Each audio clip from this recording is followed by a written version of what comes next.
Conjunctivalis, from Latin a covering membrane, is inflammation of the conjunctiva, the inner side of the eyelids and the outer part of the eye itself.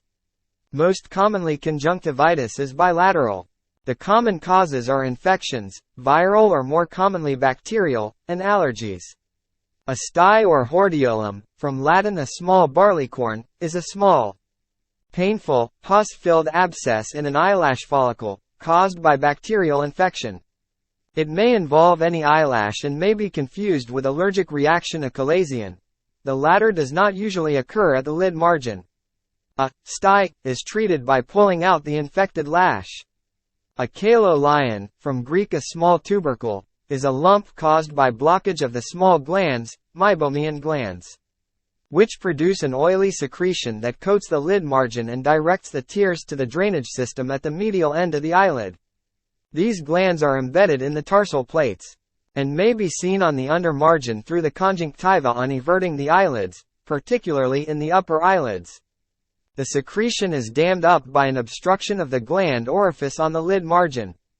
This produces a swelling which then becomes secondarily infected and painful. The swelling may occur in the upper or lower lid and involve any meibomian gland. When the infection subsides, the abscess within the gland is replaced by granulation tissue and eventually fibrosis, to form a small hard nodule in the lid. In the acute stage, a chalazion is treated by incision and curettage. The clinical features of this case: itchiness, no visual disturbance, and redness of the skin of both upper and lower lids make the most likely diagnosis a local drug reaction. This correct. Even without a history of systemic or topical medication, the other conditions in this list can be excluded. Glaucoma, from Greek a silvery tumor, is an eye disease where the optic nerve at the back of the eye is slowly damaged due to an increased pressure inside the eye.